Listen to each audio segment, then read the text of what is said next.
Dear student, today our topic is organometallic chemistry या organometallic compound. आज हम जो है वो ऑर्गेनोमेटेलिक कंपाउंड की इंट्रोडक्शन और उसके नॉमेनक्लेचर के बारे में पढ़ेंगे।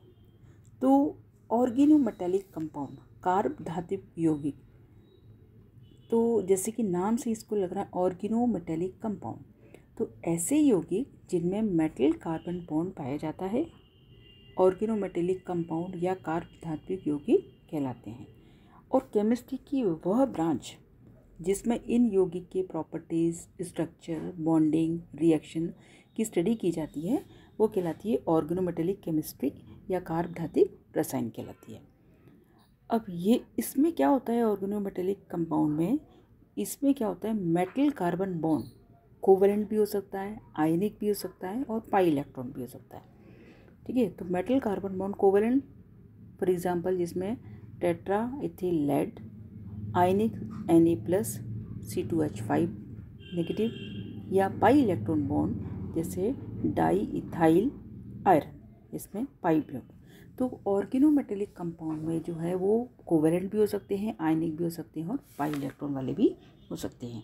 तो कार्बन के धातुओं के साथ, कार्बन जो मेटल है, ऐसे यौगिक जिनमें ये धातु का जो कार्बन के साथ सीधा बॉन्ड नहीं है, कार्बन के साथ जब सीधा बॉन्ड फॉर्मेशन नहीं होता तो वो जो मेटल या धातु वो इस सीरीज़ में नहीं आते। जैसे calcium carbide, aluminium carbide, cyanide, metal के साइनाइड जैसे पोटेशियम साइनाइड, कैल्शियम साइनाइड, ये जो इस प्रकार के जो मेटल आयन हैं वो इस ऑर्गेनोमेटेलिक कंपाउंड की सीरीज़ में नहीं आते। मेटल की ऑक्साइड, मेटल एमीन आदि भी इस श्रेणी में नहीं आते हैं। क्यों नहीं आती हैं? क्योंकि इसमें मेटल और कार्बन बॉन्ड जो होता है वो डायरेक्ट नहीं होता। तो इस डेफिनेशन के आधार पर हम कुछ संशोधन भी कर सकते हैं कि ऐसे यौगिक जिनमें कार्बनिक समूह कार्बन के द्वारा मेटल या कार्बन से कम इलेक्ट्रोनेगेटिव वाले एलिमेंट, मेटल या कार्बन से कम इलेक्ट्रोनेगेटिव वाले एलिमेंट या अधिक इलेक्ट्रोनेगेटिव वाले एलिमेंट के साथ, ऐसे मेटल जो कार्बन के साथ कम या अधिक इलेक्ट्रोनेगेटिव वाले हाइड्रोजन के अधिक तत्व के परमाणु के साथ सीधे जुड़े हुए होते हैं वो कहलाते हैं ऑर्गेनोमेटेलिक कंपाउंड। तो इस डेफिनेशन की, इस परिभाषा के आधार पर मेटल साइनाइड, मेटल कार्बोनेट भी इस ग्रुप में नहीं आने चाहिए। परंतु क्यों नहीं आने चाहिए? क्योंकि इनमें भी इनके ऑर्गेनिक मेटेलिक कंपाउंड के विशिष्ट गुणों का क्या होता है, इनमें अभाव होता है जो ऑर्गेनिक मेटेलिक कंपाउंड में होने चाहिए। तो कुछ एग्जाम्पल हैं ऑर्गेनोमेटेलिक कंपाउंड के। फर्स्ट एग्जाम्पल जो है जो लिथियम मैग्नीशियम, ये इथाइल मैग्नीशियम ब्रोमाइड। दूसरा di ethyl zinc, phenyl lithium, iron का पेंटाक्लोकार्बोनिल, टेट्रा मिथाइल साइलेन, टेट्रा इथाइल जिन, और भी कई सारे ऑर्गेनोमेटेलिक कंपाउंड हैं। ऑर्गेनोमेटेलिक कंपाउंड्स के आधार पर हम जो है कई सारे यौगिक की सिंथेसिस के बारे में हम आसानी से उनकी सिंथेसाइज, उनकी प्रॉपर्टी के बारे में अध्ययन कर सकते हैं। तो ऑर्गेनोमेटेलिक जो कंपाउंड है इनकी जो सबसे पहले जो खोज है, इनको स्टडी किया 1853 में एडवर्ड फ्रैंकलिन ने। इसने क्या किया, इथाइल जिंक आयोडाइड तथा डाई एथिल जिंक के सेपरेशन पे उसका स्टडी की। तो उन्होंने कई सारे जो जिंक के ऑर्गेनोमेटेलिक कंपाउंड बनाए। इसी प्रकार से फ्रैंकलिन ने भी क्या हो गया, जो फ्रैंकलिन के नाम से जाने जाते हैं। तो फ्रैंकलिन रिएजेंट क्या होंगे, ऐसे ऑर्गेनिक कंपाउंड जिसमें मेटल क्या होगी, जिंक होगी। तो वो इथाइल जो जिंक आयोडाइड और जो है इसके साथ जो बना रहे हैं, तो फ्रैंकलिन ने ये ऑर्गेनोमेटेलिक सबसे पहले कंपाउंड बनाया।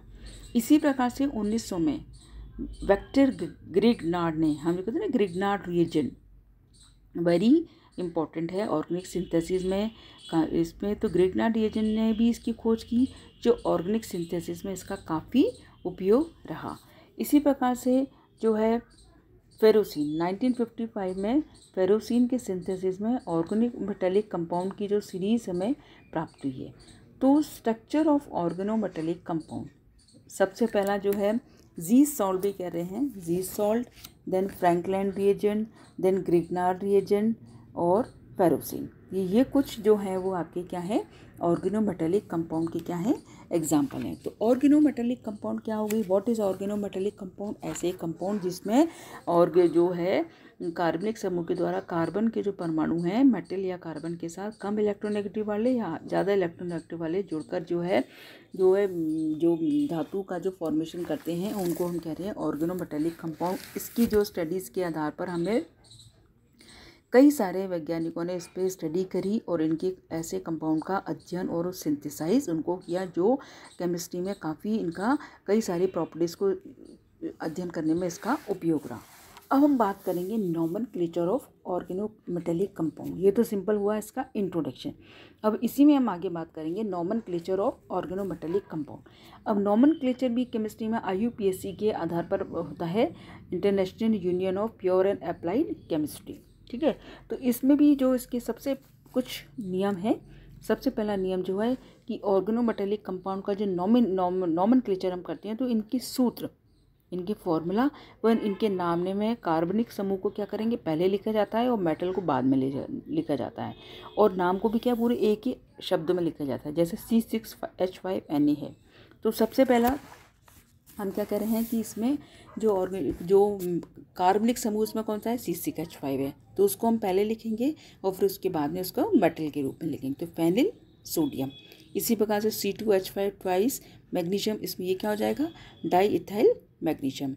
इसी प्रकार से CH3 होल थ्राइस एल्युमिनियम, ये क्या हो जाएगा, ट्राई मिथाइल एल्युमिनियम। और इसी प्रकार से जो C6H5 C2H5 मैग्नीशियम, तो एथिल फेनिल मैग्नीशियम। ये जो इथाइल फेनिल मैग्नीशियम है ये फिर इनकी अल्फ़ाबेटिकल, जब दो कार्बनिक समूह उपस्थित होंगे ना तो उनकी फिर अल्फ़ाबेटिकल ऑर्डर क्रम चलेगा, उसके बाद में फिर मेटल आएगा।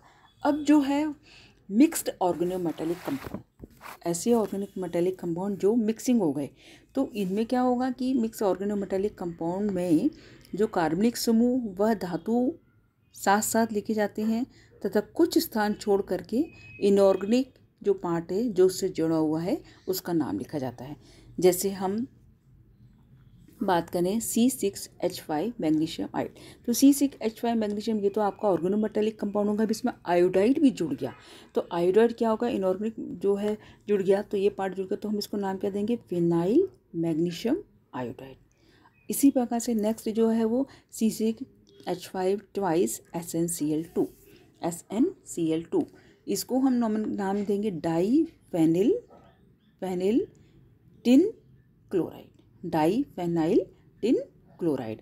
इसी प्रकार से CH3 होल ट्वाइस SnCl, इसको हम नाम देंगे ट्राई मिथाइल टिन क्लोराइड।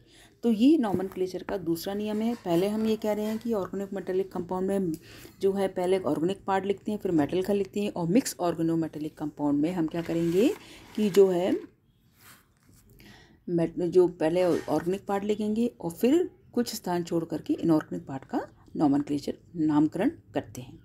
अब नेक्स्ट जो पॉइंट है, तीसरा पॉइंट, इसमें हम देखें सिलिकॉन, बोरोन आदि के जो एलिमेंट्स होते हैं, आदि के ऑर्गेनोमेटेलिक कंपाउंड में इनके हाइड्राइड्स के जो सब्स्टिट्यूट लिखे जाते हैं, जैसे फॉर एग्जांपल SiH4 BH3, ये इनके डेरिवेटिव्स हैं।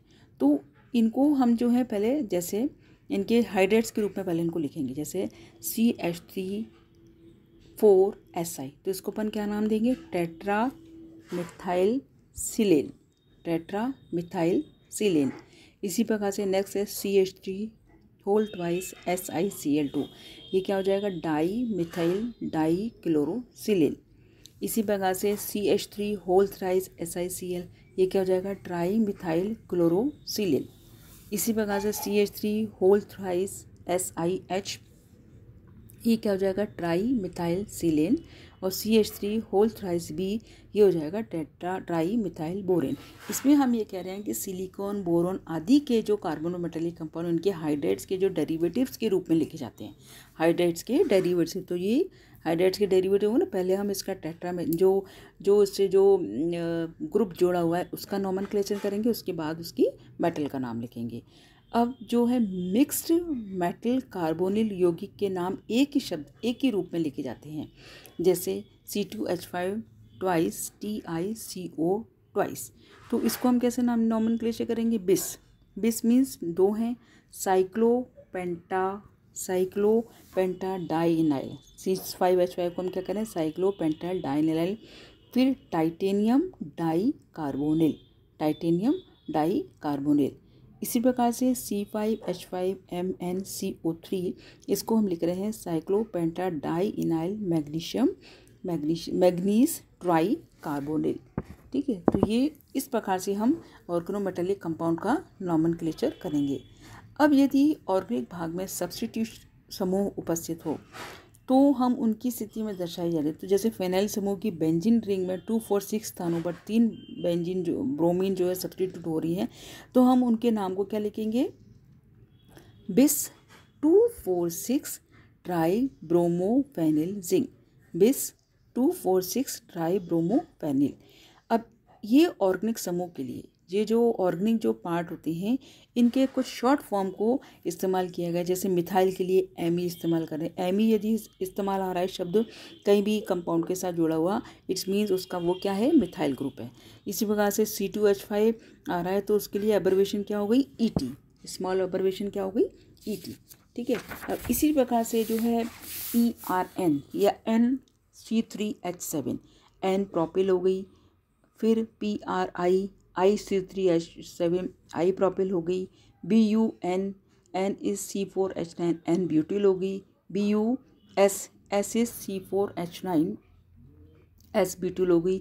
BU1 BUT T C4H9 T butyl हो गई। PH is again phenyl, X is halogen, R is alkyl और AR इज एरिल। तो ये शॉर्ट एब्रिविएशन है ये किसके लिए, जो ऑर्गेनिक जो समूह जो है ऑर्गेनोमेटेलिक कंपाउंड में जुड़े होंगे उसको हम शॉर्ट, पूरा नाम ना लिख करके हम उसको जैसे शॉर्ट के फॉर्म में लिखते हैं। यहाँ जो N है, S है, T है, इसको हम जो कह रहे हैं normal, N is normal, S is secondary और T इज़ टर्शरी का शॉर्ट फॉर्म है। तो ये अब इसी प्रकार के उदाहरण में अब यदि हम कार्बनिक समूह का केवल एक ही कार्बन परमाणु और कार्बनिक समूह का केवल एक ही कार्बन परमाणु धातु से बॉन्ड बनाता है, उपयुक्त जो उदाहरण में हम ये देख रहे हैं कार्बनिक समूह का जब केवल एक ही कार्बन परमाणु मेटल के साथ बॉन्ड बनाता है तो हम उनको कहते हैं मोनोहेप्टो कंपाउंड और इन्हें H1 या N1 से रिप्रेजेंट करते हैं, H1 या N1 से रिप्रेजेंट करते हैं। जिन ऑर्गेनोमेटेलिक कंपाउंड में कार्बनिक समूह के एक से अधिक कार्बन जो होते हैं मेटल के साथ बॉन्ड बनाते हैं उनको हम कहते हैं पॉलीहेप्टो यौगिक। तो ऐसे यौगिक के फॉर्मूले में जो ऑर्गेनिक जो समूह की हेप्टिसिटी जो है वो पूर्ण जो उनकी हेप्टिसिटी है जिसको H से वो उसको अपन पहले रिप्रेजेंट करेंगे कि कितने जो है कंपाउंड जो है कार्बनिक समूह के कितने कंपाउंड जुड़ रहे हैं। तो ये N उसकी क्या बनाएगा, ये H उसकी क्या बनाएगा, उसकी हेप्टिसिटी के बारे में बताएगा। जैसे हेप्टिसिटी 2 का एग्जांपल, हेप्टिसिटी 3 का example ethyl trichloroplatinate 2 ion, allyl manganese ester 2 ion.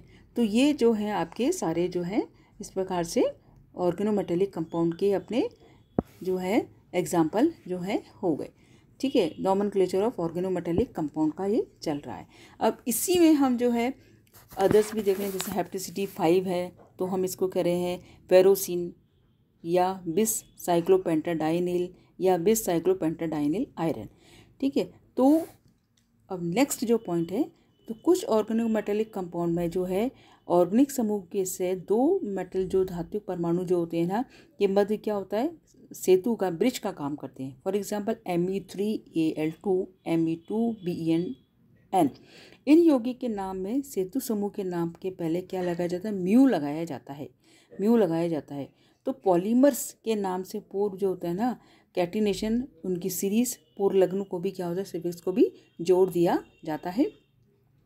अब ये जो है इसमें 2 मेटल आयन हैं तो इनके साथ जैसे aluminium carbon CH3 aluminium CH3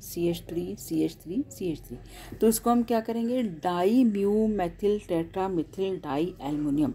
तो ये कुछ इनके नॉमेनक्लेचर के नियम हैं जो हमें ध्यान रखना पड़ेगा ऑर्गेनोमेटेलिक कंपाउंड के नॉमेनक्लेचर करने में। तो हम सिंपल इनके जो है पहला IUPAC की नेम के अकॉर्डिंगली है, तो इसके आधार पर हम किसी भी ऑर्गेनोमेटेलिक कंपाउंड को क्या कर सकते हैं, नॉमेनक्लेचर उसका आसानी से कर सकते हैं। तो आज की इस वीडियो में हमने सिंपल ऑर्गेनोमेटेलिक कंपाउंड क्या होते हैं और उनका नॉमेनक्लेचर क्या होता है उसके बारे में अपन ने डिस्कस किया।